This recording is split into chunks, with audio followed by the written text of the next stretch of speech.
Hello everyone. तो my name is Indraveer Singh और आज मैं आपको एक शॉर्ट नोट प्रदान करता हूँ नोबेल पुरस्कार का, जिसका पार्ट 2 भी आएगा। ये पार्ट फर्स्ट है। तो आज हम थोड़ा समझने की कोशिश करते हैं नोबेल पुरस्कार के बारे में।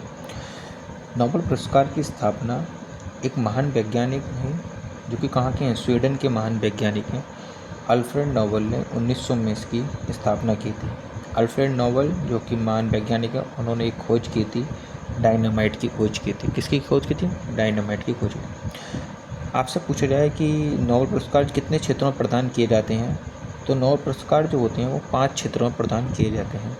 वो 5 क्षेत्र कौन कौन से होते हैं? रसायन होता है, भौतिकी होता है, साहित्य होता है, शांति होता है और चिकित्सा के क्षेत्र में प्रदान किया जाता है। इसमें एक एड ऑन होता है जो कि 1967 में एड ऑन किया जाता है, जिसको हम अर्थशास्त्र बोलते हैं। तो वर्तमान में अगर हमसे पूछता है तो कितने क्षेत्र हो जाते हैं? 5 क्षेत्र हो जाते हैं जिसमें हमें नोबेल पुरस्कार प्रदान किए जाते हैं। तो वर्तमान में 6 क्षेत्र हो गए जो कि अर्थशास्त्र 1967 में जोड़ा गया था।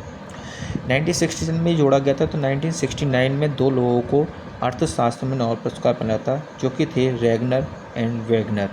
रेगनर एंड वेगनर को 1969 में अर्थशास्त्र में नोबेल पुरस्कार मिल जाता है। आपसे क्वेश्चन पूछा जा सकता है कि नोबेल पुरस्कार की राशि कौन प्रदान करता है, तो कौन देता है इसकी राशि? तो इसकी राशि जो होती है वो 5 क्षेत्र जो हमने पढ़े थे अभी हाल, रसायन, भौतिकी, साहित्य, शांति, चिकित्सा, इसके लिए हमें नोबेल फाउंडेशन प्रदान करता है राशि। जबकि एक जो क्षेत्र होता है उसे नोबेल फाउंडेशन नहीं प्रदान करता है राशि, उसको हम स्वेरिजेस रिक्स बैंक प्रदान करती है। इसके द्वारा अर्थशास्त्र में नोबेल पुरस्कार अर्थशास्त्र में नोबेल राशि दी जाती है। कौन सी बैंक द्वारा दी जाती है? यहीं पर आपसे पूछ लिया जाए कि इसकी नोबेल पुरस्कार की घोषणा कब होती है, तो घोषणा इसकी अक्टूबर में हो जाती है। क्या अक्टूबर में ही प्रदान किए जाते हैं नोबेल पुरस्कार? नहीं, ऐसा नहीं होता है। घोषणा अक्टूबर में होती है लेकिन प्रदान जो होते हैं वो 10 दिसंबर को किए जाते हैं। अच्छा, 10 दिसंबर को ही क्यों किए जाते हैं? 10 दिसंबर को इसलिए किए जाते हैं क्योंकि अल्फ्रेड नोबेल की मृत्यु हुई थी 10 दिसंबर को। तो ये स्वीडन की राजधानी स्टॉकहोम में दिए जाते हैं 10 दिसंबर को। क्या सारे नोबेल पुरस्कार स्वीडन की राजधानी स्टॉकहोम में दिए जाते हैं? नहीं, ऐसा नहीं है, सारे नहीं दिए जाते हैं।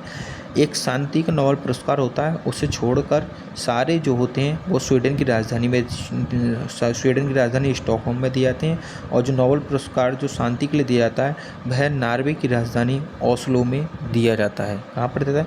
नॉर्वे की राजधानी ओस्लो में प्रदान किए जाते हैं। ठीक है नहीं?